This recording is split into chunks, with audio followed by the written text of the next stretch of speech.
Jangan lupa untuk subscribe YouTube channel Metro TV News dan nyalakan notifikasinya. Ya, bagaimana penanganan lonjakan kasus COVID-19 di Kota Solo dan perkembangan kasus COVID-19 di Kota Semarang?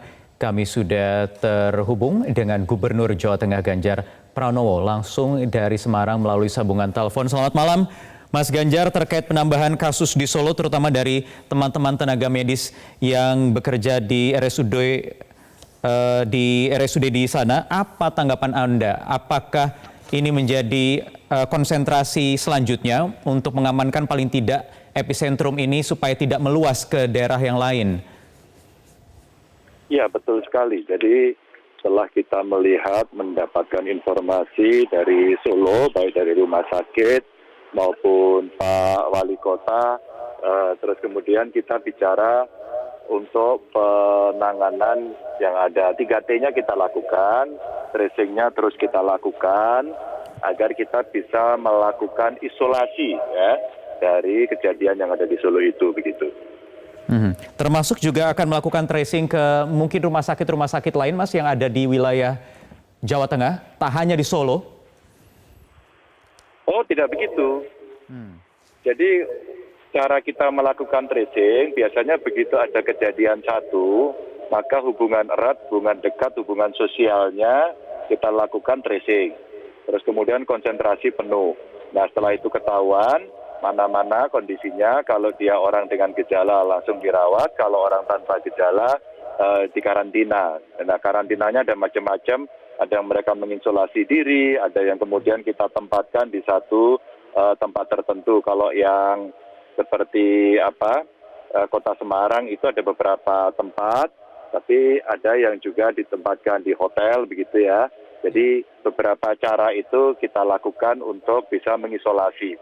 Nah, kalau yang sifatnya umum itu ada beberapa yang samplingnya random, sama ke pasar dan sebagainya. Tapi seluruh rumah sakit sekarang kita minta untuk melakukan protokol yang ketat. Sebenarnya kejadian ini juga pernah dialami di Rumah Sakit Karyadi dulu. Sehingga semua dokter waktu itu kumpul dan kemudian ya alhamdulillah sehat semuanya lah begitu ya. Jadi tinggal kita memperbaiki dan Karyadi juga sudah memperbaiki itu dengan baik, Muwardi juga sudah memperbaiki itu dan antara UNS dengan Rumah Sakit Muwardi di Solo sekarang bekerja sama untuk melakukan penanganan itu gitu. Iya, yang saya maksud adalah begini, Mas Ganjar, karena ini kan bukan kali pertama terjadi di Semarang, di Karyadi juga pernah selain di Muwardi di Solo. Dan ini juga bukan pertama kalinya kasus tenaga kesehatan terpapar di fasilitas kesehatan. Di Jakarta juga sekarang ada di Cempaka Putih, kemudian di Kalideres, di sejumlah wilayah lain juga banyak terjadi. Apakah ada upaya atau pencegahan khusus, proteksi khusus di fasilitas-fasilitas kesehatan di Jawa Tengah? Oh, begini, itu masih debatable. Jadi sumbernya belum tentu dari rumah sakit. Justru beberapa itu dibawa dari luar begitu. Kalau mereka yang menangani pasien COVID langsung, rasa-rasanya sampai hari ini saya belum mendapatkan informasi itu. Karena protokolnya sangat ketat sekali, sangat ketat sekali.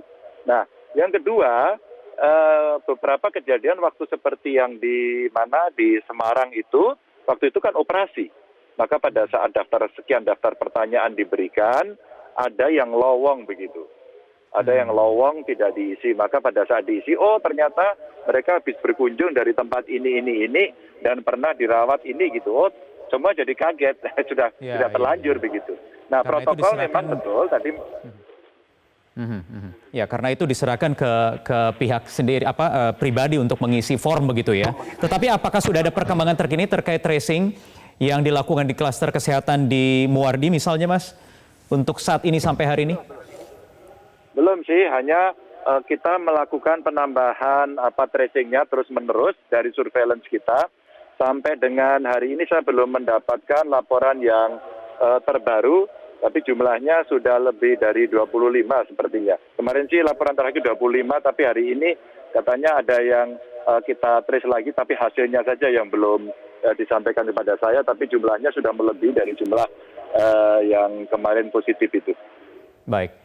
Mas Ganjar, saya ingin ke Semarang ini terkait kondisi di kantor DPRD Provinsi Jawa Tengah. Apakah sudah dilakukan kontak tracing testing, dan juga treatment, dan 3T yang tadi Anda sebutkan tadi? Sudah, tracingnya sudah dilakukan karena ada salah satu anggota DPRD kemarin yang meninggal itu, dia sempat rapat, tanggal-tanggalnya dicatat. Terus kemudian dia juga melakukan beberapa kegiatan di luar dan itu juga dicatat. Terus kemudian di komunitas-komunitas itu kita lakukan tracing, ya. Terus kemudian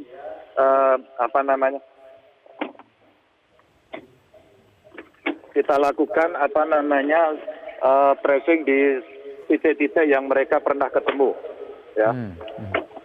Tetapi aktivitas di kantor DPRD provinsi masih sudah berjalan kembali ya, sudah normal kembali?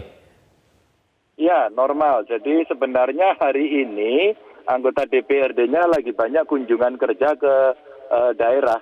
Jadi kosong sebenarnya. Maka di tempat-tempat beberapa lantai di mana almarhum dulu berada di situ, terus di tempat komisi yang dipakai rapat, di titik-titik yang dilakukan kegiatan itu kita disinfektan, terus kemudian yang berhubungan itu kita tes semuanya. Mas Ganjar, terkait instruksi dari Presiden yang untuk meningkatkan pemeriksaan tes COVID-19 baik rapid test atau juga swab test PCR, khususnya untuk Jawa Tengah ini yang dalam beberapa pekan terakhir ini keluar masuk dari 7 provinsi teratas dengan kasus harian tertinggi. Apa yang sudah disiapkan ke depannya? Berapa jumlah pemeriksaan yang disiapkan? Ya, sekarang kita meningkatkan kapasitas itu. Jadi di tingkat kabupaten kota, khususnya di Semarang Raya kita serbu. Makanya yang di Semarang Raya ini saya minta untuk semua kabupaten kotanya melakukan pembatasan kegiatan masyarakat. Memang yang paling progresif Kota Semarang.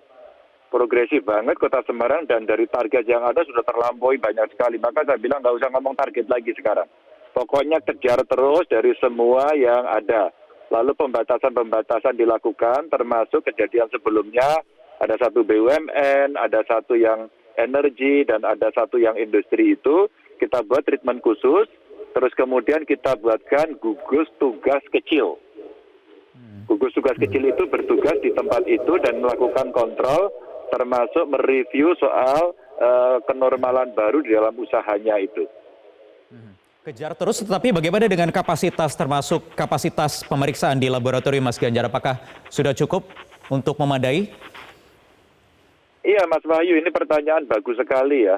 Jadi kita sudah menambah dan mengajak beberapa tempat, institusi untuk bisa membantu kita. Contoh, kapasitas di Undip sekarang maksimal bisa dikerjakan, terus beberapa rumah sakit sekarang sudah bisa mulai on begitu. Terus kemudian surveillance kita tambah.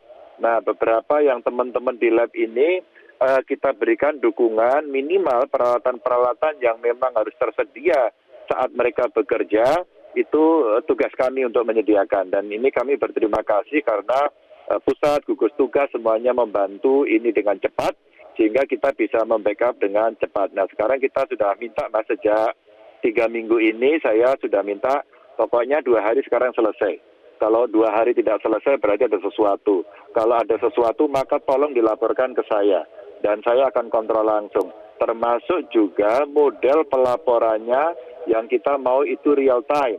Maka saya bisa memantau itu secara langsung. Dan itu akan sangat-sangat membantu rumah sakit untuk mengelola pasien yang ada di sana begitu.